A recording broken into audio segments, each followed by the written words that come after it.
विद्यार्थी मित्रों, सुप्रभात। कक्षा 9वीं दूसरी इकाई पाठ क्रमांक 1 कह कविराय कवि गिरधर। कवि गिरधर द्वारा लिखित कह कविराय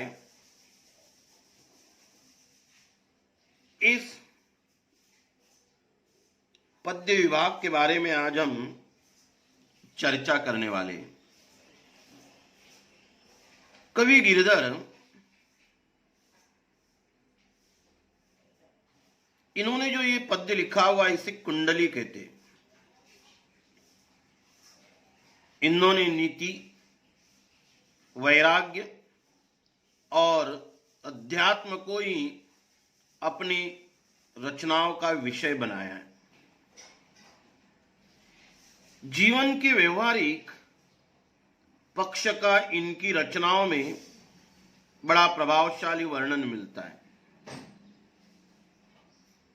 गिरधर कविराय इस ग्रंथावली में 500 से अधिक दोहे और कुंडलियां इनकी संकलित है।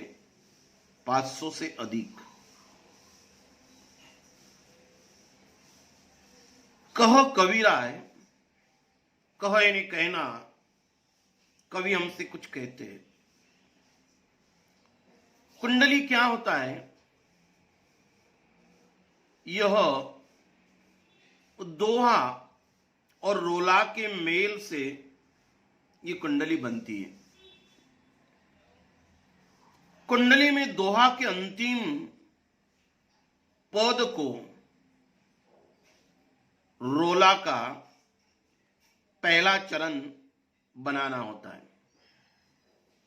जो अंतिम पद होता है, इस पद को जो रोला है उस रोला का पहला चरण बनाना होता है। कुंडली की एक विशेषता यह भी है, जिस शब्द से शुरू होती है उसी से उसकी समाप्ति अथवा समापन भी होता है।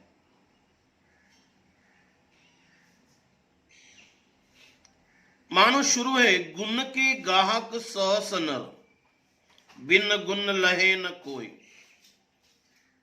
ये जो पहली कुंडली की शुरुआत है गुण के, तो अंतिम जो है उसकी शुरुआत में जो गुण के शब्द आया हुआ है वो अंतिम पंक्ति के अंत में वही शब्द आना चाहिए। गुण के गाहक सहस नर, बिन गुण लहे न कोय। इस कुंडली की मैं अंतिम पंक्ति पढ़ूंगा। बिन गुण लहे न कोय, सहस नर गाहक गुण की। बच्चों, इसकी शुरुआत जो है गुण के, ये शुरुआत है उसकी। इस कुंडली के अंत में आया गुण के, ये इसकी एक विशेषता होती है। यहां कुंडलियों के माध्यम से कवि गिरधर इन्होंने विविध सामाजिक जो गुण हैं उन गुणों को हमें अपनाना चाहिए। उन गुणों को अपनाकर उसी के रास्ते पे हमें चलना चाहिए। ऐसे विविध गुणों को उन्होंने इस काव्य में बताया हुआ है। उसके लिए हम शुरुआत करेंगे।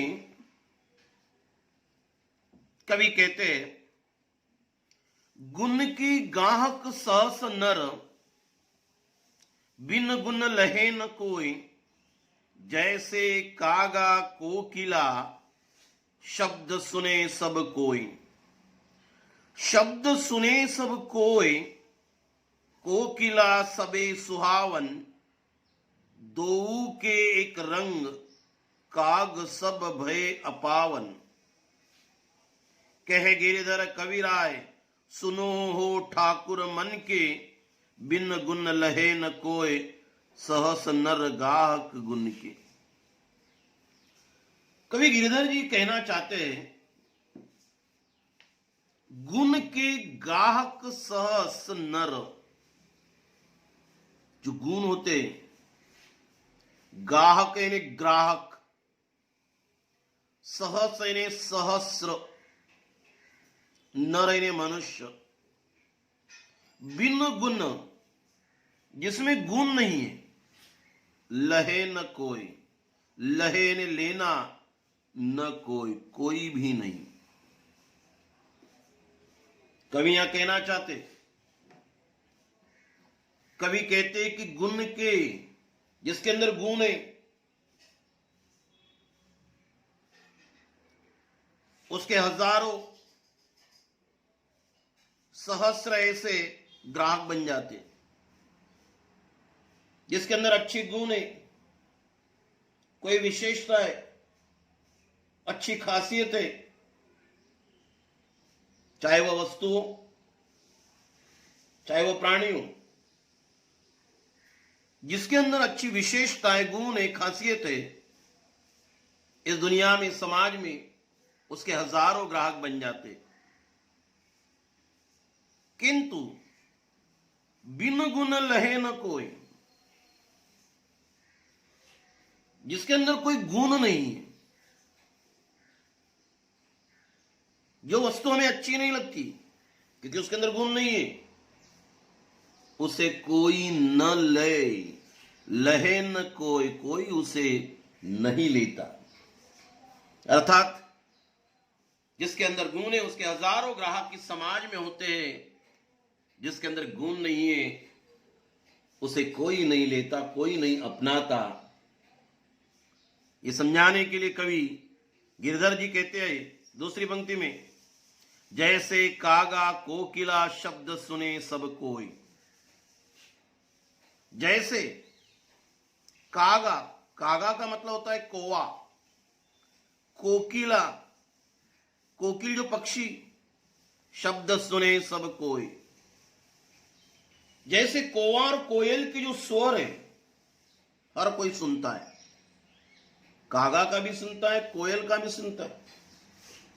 दोनों का एक ही रंग होता है, वो रंग होता है काला। फिर भी आमतौर पर दिखने में समान है, रंग दोनों का समान है, लेकिन कागा की जो आवाज है वो कर्कश है, कर्ण कटु है, सुनने में अच्छी नहीं है, अप्रिय है। कोकिला की आवाज बड़ी मधुर, मीठी, सुनने के लिए बड़ी अच्छी लगती है। यही तो हमें दो व्यक्ति अलग अलग गुणों के हमें मिल रहे। कागा में क्या है, कोई गुण नहीं है, कोकिला में गुण है। इन सबके हम शब्द सुनते हैं, आवाज सुनते हैं। शब्द सुने सब कोय, कोकिला सबे सुहावन। शब्द सभी सुनते हैं। शब्द सुनने के बाद, शब्द सुने सब कोय, कोकिला सबे सुहावन। दोनों की आवाज हम सुनते, लेकिन कोकिला की आवाज सबको सुहावन, सुहावन का अर्थ होता है सबको बड़ी प्रिय, बड़ी अच्छी लगती है। दो के एक रंग काग सब भय अपावन। दोनों के एक ही रंग है, काला। दोनों का रंग एक ही होने के बावजूद भी काग सब भय अपावन। जो काग है, कौवा है, उसे अपावन, अपावन का अर्थ होता है अपवित्र, जो अच्छा नहीं है। सभी जो है कौवे को अपावन मानते, अपवित्र मानते। क्यों? क्योंकि उसके अंदर अच्छी गुण नहीं है। कहे गिरिधर कविराय, सुनो हो ठाकुर मन के। कवि कहते, कह गिरिधर कविराय। गिरिधर कवि कहते, वो अपनी राय बताते, कवि राय देते हमें क्या, सुनो हो ठाकुर मन के। ये मेरे मन के ठाकुर, ये मेरे मन के भगवान, क्या बिन गुण लहे न कोई, जिसके अंदर कोई गुण नहीं होते उसे कोई प्राप्त नहीं होता है, उसे कोई खरीदता नहीं, उसके कोई ग्राहक नहीं बनते। सहस नर गाहक गुण के, सहस्र हजारों ऐसे नर यानी मनुष्य, गाहक यानी ग्राहक गुण के, जिसके अंदर गुण है, ये गुणों के हजारों ग्राहक बन जाते हैं। अर्थात गुणवान व्यक्ति जो होता है, इन गुणवान व्यक्ति के हजारों ग्राहक हैं। गुणवान के सभी उपासक है। एक छंद में कवि ने गुण अवगुण के भेदों को बताया है। जो गुण है कोकिला में, अवगुण है कोवे में, इन दोनों का भेद उन्होंने बताया है। ये बताकर गुणों का महत्व उन्होंने समझाया है। उन्होंने गुणों की धारणा करने, गुण की ओर प्रवृत्त होने तथा जीवन को मूल्यवान बनाने का संदेश इस कुंडली के माध्यम से कवि गिरधर इन्होंने व्यक्त किया हुआ है। दूसरी कुंडली हम देखेंगे, देखा सब संसार में मतलब का व्यवहार।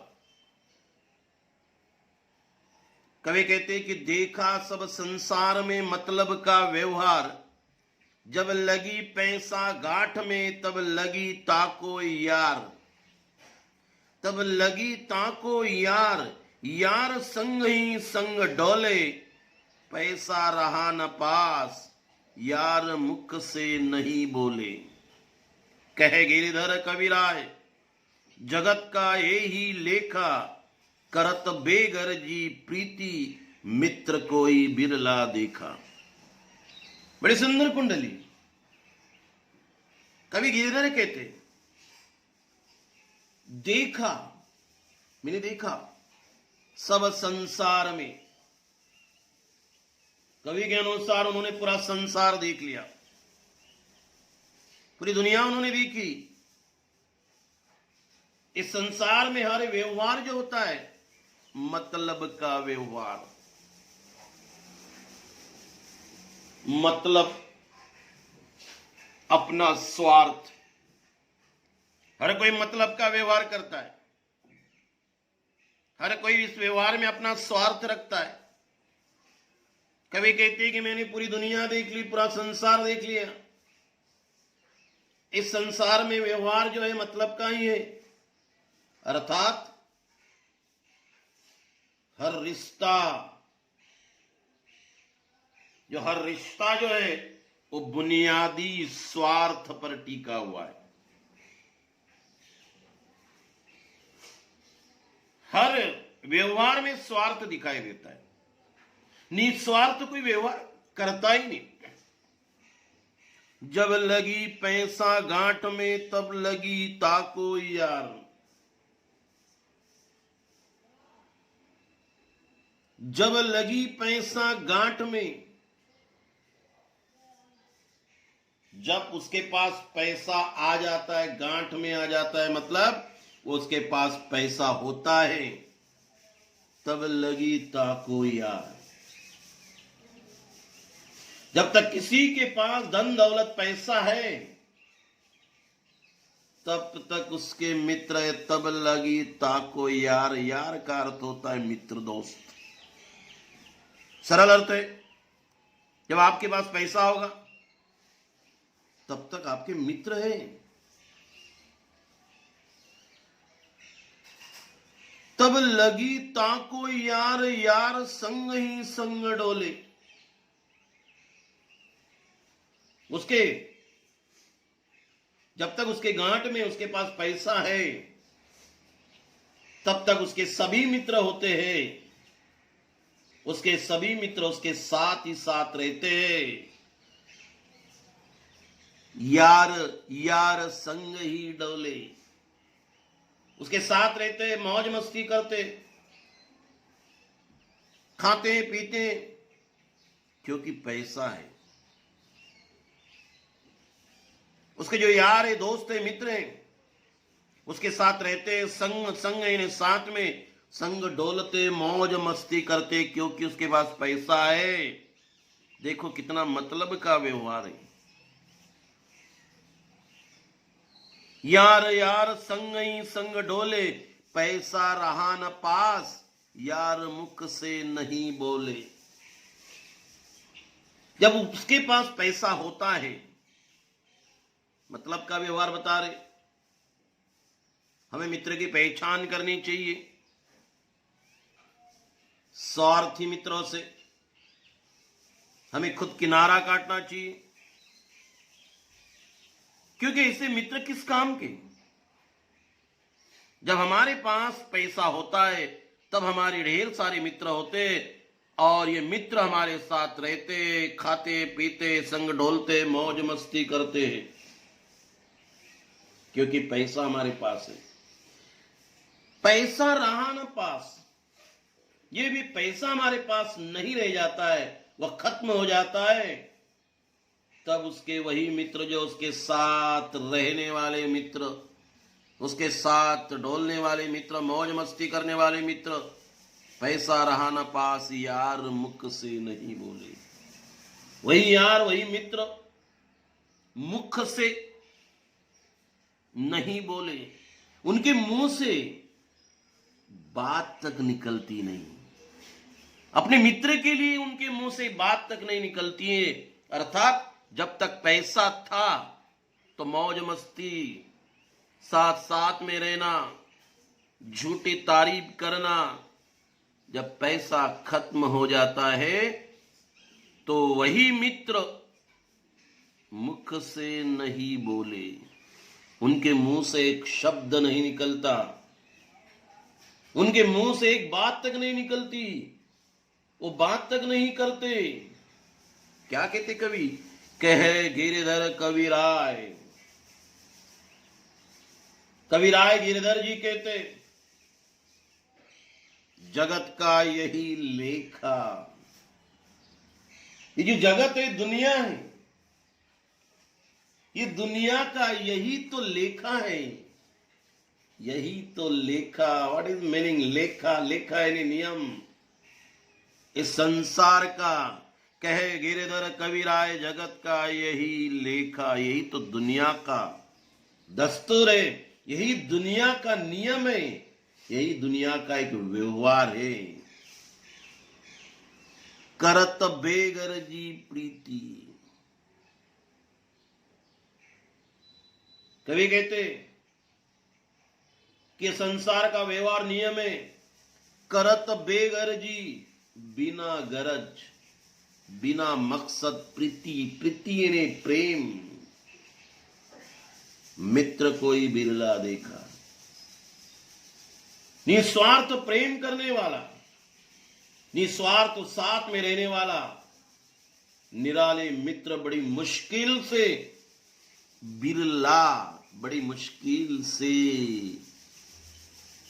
निराला निस्वार्थ ऐसा साथ देने वाला, निस्वार्थ प्रेम करने वाला मित्र बड़ी मुश्किल से कभी कभी दिखाई देता है।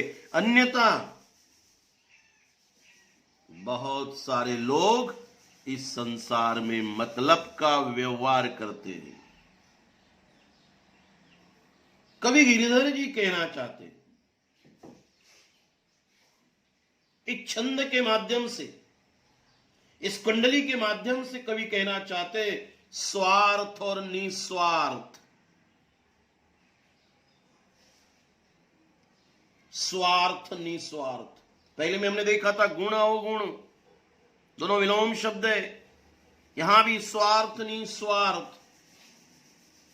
कवि कहना चाहते कि स्वार्थ और निस्वार्थ में अंतर बताते भी हमने निस्वार्थ रिश्ते की पहचान करनी चाहिए, और अमीरी और गरीबी में सच्चे झूठे मित्रों की पहचान कराने का मार्ग जो इस कुंडली के माध्यम से कवि ने बताया है।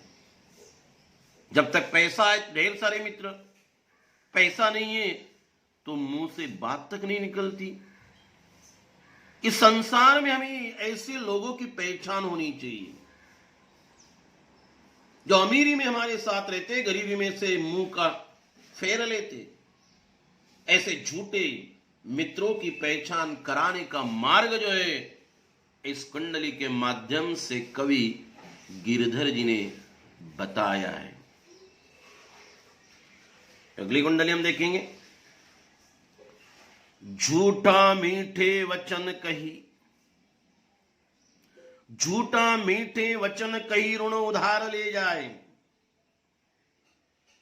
लेत परम सुख उपजे लेके दियो न जाए, लेके दियो न जाए। उच्च अरु नीच बतावे, ऋण उधार की रीति मांगते मारन धावे। कह गिरधर कवि राय, जानी रहे मन में रूठा।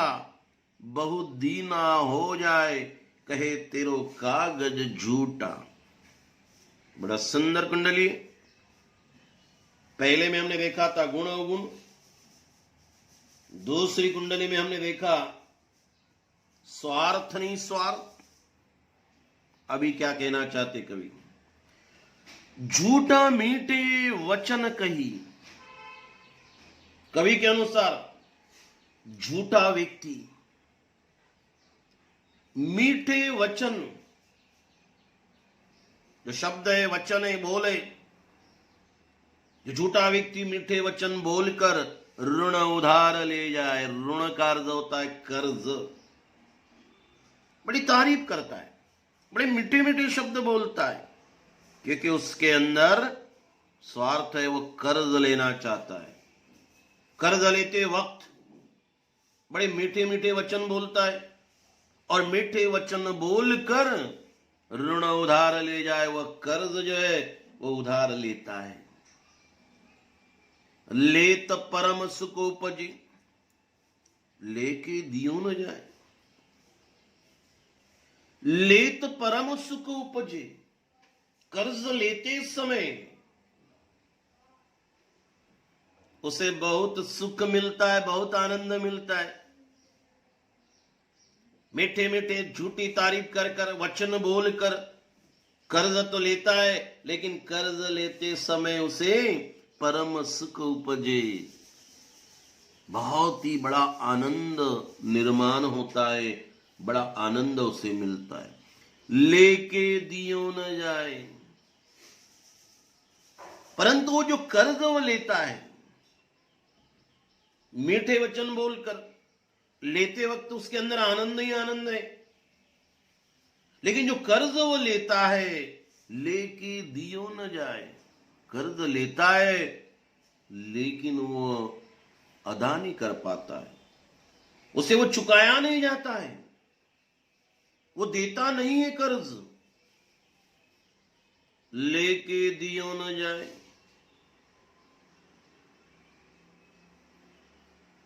ऊंच अरु नीच बतावे,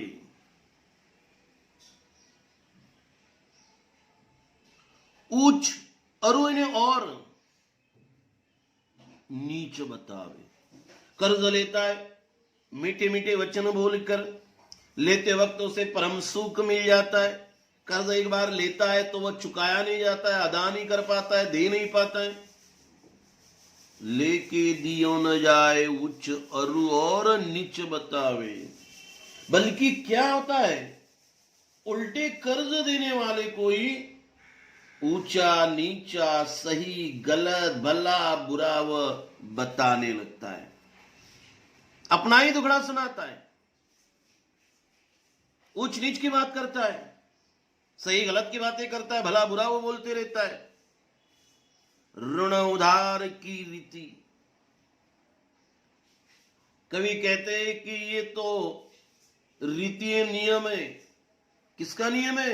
उधार लेने का ये तो नियम बन गया। कवि कहते कि कर्ज उधार का ये तो नियम ही हो गया है। क्या नियम हो गया है? ऋण उधार की रीति मांगने मारन धावे। जो कर्ज देने वाला है उसे हम देनदार कहेंगे, कर्ज लेने वाला लेनदार कहेंगे।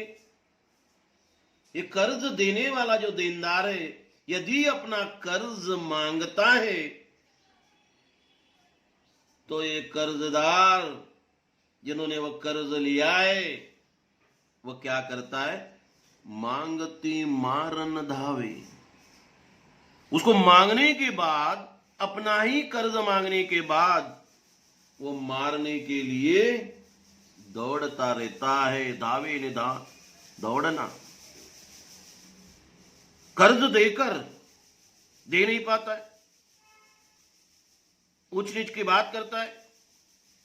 कभी कहते उधार के नियम ही बन गए, कर्ज मांगने के लिए जाएंगे तो उल्टा वो क्या करता है? हमें ही मारने के लिए दौड़ता है। कह गिरधर कविराय जानी रहे मन में रूठा। कभी कहते, गिरधर जी कहते, कर्जदार कर्ज देने वाले से जानबूझकर मन में ही रूठा भी रहता है, हमसे ही नाराज रहता है, हमसे ही कर्ज लेता है, कर्ज दे नहीं पाता है, उच्च नीच की बात करता है, मांगो तो मारने आता है और हमसे ही वो रूठा रहता है, नाराज रहता है। बहुत दिन हो जाए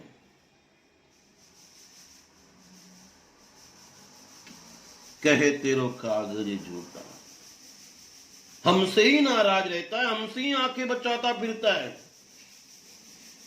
जब कर्ज के लिए कई दिन बीत जाते हैं तब कर्ज देने वाले के मांगने पर उसे क्या कहता है?